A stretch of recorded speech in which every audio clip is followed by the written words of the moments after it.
சலாத்தை கூறிக்கொண்டு ஆரம்பம் செய்கிறேன். அஸ்ஸலாமு அலைக்கும் வரஹ்மத்துல்லாஹி வபரகாத்துஹு.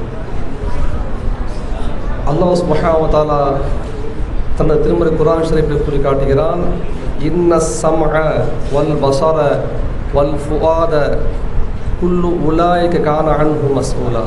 ஸதகல்லாஹுல் அலீம். உங்களுடைய செவியும் உங்களுடைய கேட்கும் திறனும் செவியும் உங்களுடைய பார்வையும் கண்ணும் உங்களுடைய இருதயம் உங்களுடைய உள்ளமும் விசாரிக்கப்படும், கேள்வி கேட்கப்படும். நீங்கள் எப்படி பயன்படுத்தினீங்க, எப்படி செலவிட்டீங்க, எந்த விஷயத்தில் நீங்கள் உங்களுடைய பார்வையையும் கேள்வியையும் உங்களுடைய நாட்டத்தையும் தேட்டத்தையும் சிந்தனையையும் செலவு செய்தீர்கள் என்பதை விசாரிக்கப்படுவீர்கள், கேள்வி கேட்கப்படுவீர்கள் என்று அல்லாஹ் தஆலா கூறி காட்டுகிறார். இன்று வழிமார்களை பற்றி பேசலான் தான் என்ன இருந்துச்சு. காலையில் ஒரு அரபி கட்டுரை படிக்க வேண்டிய ஒரு சூழல் ஏற்பட்டது. ஒரு அரபி கட்டுரை. அந்த அரபி கட்டுரை எதை பற்றியது என்றால், அவர் மனநல சிகிச்சை தரக்கூடியவர், டாக்டர் இல்லை, மனநல ஆலோசகர், அரபி மொழி பேசக்கூடியவர். அரபு நாட்டில் உள்ள மக்களுக்கு உள்ள செய்தி அது. அரபியில் பேசுகிறார் அவர். அரபியில் உள்ள செய்தி என்ன சொல்கிறாருன்னா, விஷுவல் கொக்கைன் வார்த்தை புதுசாக இருக்கலாம். நிறைய போதைப் பொருட்கள் அதற்கு அடிமையானவர்களுக்கு முகாம்கள் ஏற்படுத்தி சிகிச்சை அளிக்கப்படுவதை நாம் கேள்விப்பட்டிருப்போம். அதேபோல் போதைக்கு அல்ல சாராயத்துக்கு நௌசுபில்லா அது போன்ற மற்ற போதை வஸ்துக்களுக்கு அல்ல, கொகைன் போன்ற அல்லது ப்ரௌன் சுகர் போன்ற போதை பொருட்களுக்கு அடிமையாகுவதை விட மோசம் என்று அவர் விவரிக்கின்ற செய்தி என்னவென்றால், விஷுவல் கொகைன் சொல்லக்கூடிய அந்த செய்தி. ஆரம்பத்தில் பிள்ளைகளை கெடுத்து குட்டிச்சவராக்கிறதே பெற்றோர்கள் தான், யாரும் மறுக்க முடியாது. பெற்றோர்கள் தான் பிள்ளைகளுடைய நல்ல வளர்ச்சிக்கும் முன்னோடியாக காரணமாக இருப்பாங்க. பிள்ளைகளுடைய பின்னடைவுக்கும் பெரும்பாலான காரணங்கள் பெற்றோர் தான்.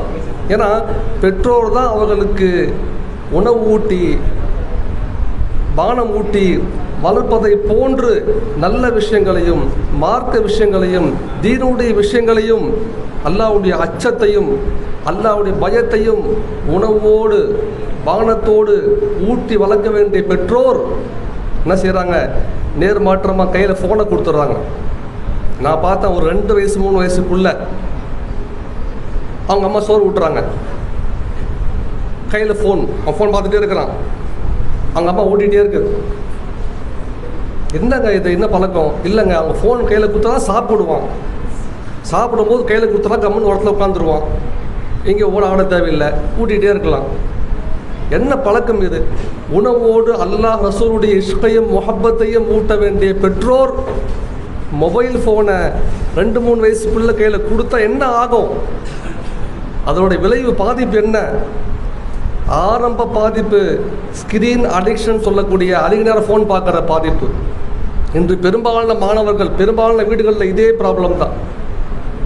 வந்தாலும் வந்துச்சு ஒரு பெரிய லாக்டவுன், அதில் ஆன்லைன் கிளாஸுன்ட்டு பிள்ளைகள்கிட்ட ஃபோனை கொடுக்கின்ற பழக்கம் வந்து விட்ட பிறகு ரொம்ப சர்வ சாதாரணமாக ஸ்கூல் படிக்கிற பசங்க கையில் ஃபோன். சில ஸ்கூலில் அனுமதிக்கிறது இல்லை, வீட்டில் வந்தோம்னா முதல்ல ஃபோனை தான் தூக்குறோம். ஃபோனில் கேமில் இருந்து சின்ன சின்ன குட்டீஸ் இன்ஸ்டாகிராமில் ஐடி வச்சுருக்கிறான், ஃபேஸ்புக்கில் ஐடி வச்சுருக்கிறான். ஃபேஸ்புக் நண்பர்கள் வைக்க வேண்டிய 10 வயசு 12 வயசு புள்ள என்ன ஆகிறது? அல்லாஹ் காப்பாற்றணும். முதல்ல ஏற்படுறது ஸ்கிரீன் அடிக்ஷன். எந்த வயசு வரைக்கும்? 10 வயசு 12 வயசு 10th +2 நெருங்கின்ற வயசில்.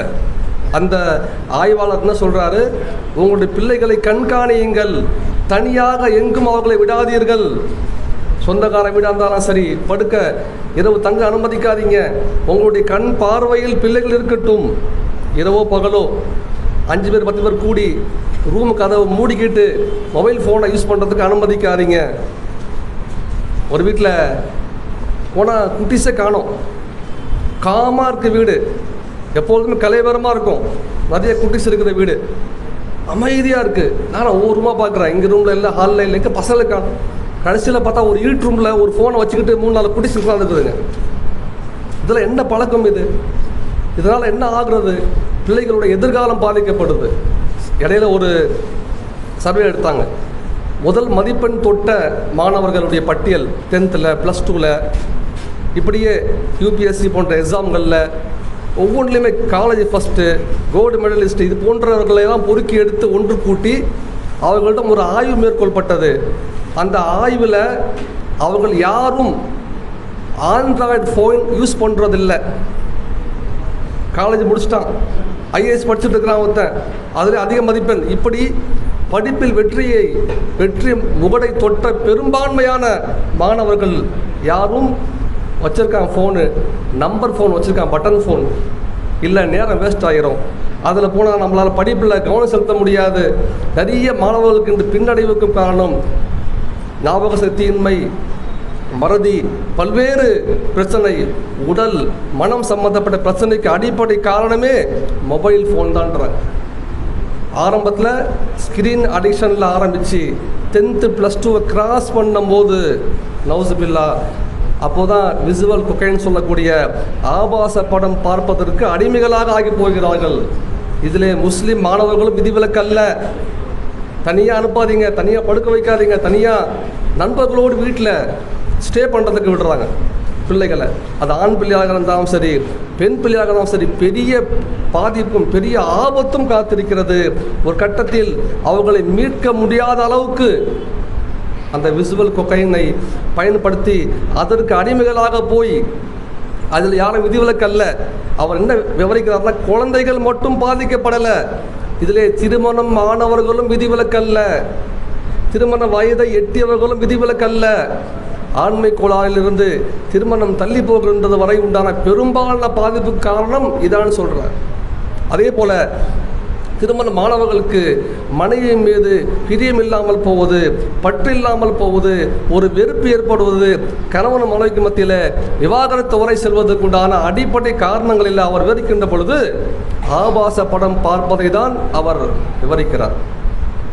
ஆரம்பத்தில் சொல்கிறாரு, வருடம் ஒரு முறை பார்க்கக்கூடியவர்கள் ரொம்ப சீக்கிரம் பக்கத்துலேயே மாதம் ஒரு முறை, வாரம் ஒரு முறை, ஒரு நாளைக்கு ஒரு முறை, ஒரு நாளைக்கு 10 முறை, ஒரு கட்டத்தில் மொபைல் ஃபோன் இல்லாமல் உயிர் வாழ முடியாது என்ற கேட்டகரிக்கு வந்த பிறகு திருத்த முடியாது.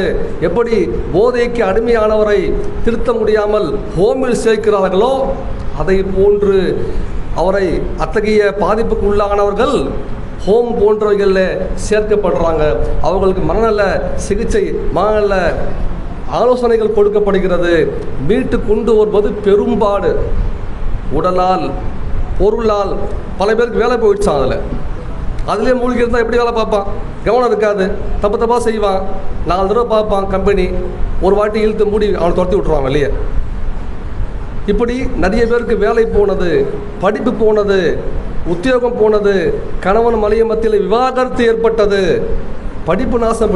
நிறைய பேர் ஃபெயிலாக போகிறதுக்கு அடிப்படை காரணமாக அந்த ஆய்வாளர் சொல்கிறாரு, மொபைல் ஃபோன் பயன்பாட்டினால்தான் சிறுவர்கள் நிறைய +2 ஃபெயிலாக போகிறது, 10th ஃபெயிலாக போகிறது, படிப்பில் பின்தங்கி போகிறது, வாழ்க்கையில் சிறஞ்சி போகிறது, யாரோடும் ஒட்டாமல் இருக்கிறது, யாரையும் மதிக்காமல் இருக்கிறது, யாரோடும் பேசாமல் பழகாமல் இருக்கிறது, எப்போதும் தனியாக உட்காந்துருக்கிறது, தனிமையை விரும்புகிறது, வீட்டிலையும் பொது இடங்களிலும் தனியாக. மக்கள் போகிறாங்க வராங்க தெரியல, 4-5 பேர் தெருவில் உட்காந்து ஃபோன் பண்ணிகிட்டு இருக்கிறான். யார் வரா யார் போகிறா அதான் சொல்லப்படுது. முஸ்லீம் பிள்ளைங்க உட்பட, இது காஃபிருங்க அல்ல, 4-5 முஸ்லீம் பிள்ளைங்க உட்காந்து ஃபோன் பண்ணிட்டு இருக்கானுங்க. அதான் சொல்கிறாங்க, அவங்க கடந்து போகிறாங்க வராங்க, யார் போகிறா வரான்னு தெரியாமல் ஃபோன் மூழ்கி இருக்கா. என்ன ஒரு கலாச்சாரம்! நம்முடைய இஸ்லாமிய சமுதாயம் இத்தகைய மோசமான பாதிப்புக்கு உள்ளாகிவிடக்கூடாது. அல்லாஹ் காப்பாற்ற வேண்டும். நம்முடைய வீட்டு பிள்ளைகளை பக்குவப்படுத்தணும். அவங்களுக்கு மார்க்க விஷயங்களை, தீனுடைய விஷயங்களை, ஹராம் ஹலாலை, நம்முடைய உடல் உறுப்புகளை ஹராமான செயல்களை விட்டும், பார்வையை விட்டும், கேள்வியை விட்டும் பேணக்கூடிய பக்குவத்தையும் பழக்கத்தையும் ஏற்படுத்த வேண்டும். அல்லாஹ் தஆலா அத்தகைய நல்ல பிள்ளைகளாக நம்முடைய பிள்ளைகளையும் நம்முடைய சந்ததிகளையும் ஆக்கி அருள்வானாக. அல்லாஹ் தடுத்த அனைத்து ஹராம்களையும் பேணக்கூடியவர்களாக, அவன் ஏவிய அனைத்து ஃபர்லான நல்ல விஷயங்களையும் செயல்படுத்தக்கூடிய சீதவிகளாக அல்லாஹ் அனைவரையும் ஆக்கி அருள்வானாக. வாஹிரு தஅவானா அல்ஹம்துலில்லாஹி ரப்பில் ஆலமீன். அஸ்ஸலாமு அலைக்கும் வரஹ்மத்துல்லாஹி வபரகாத்துஹு.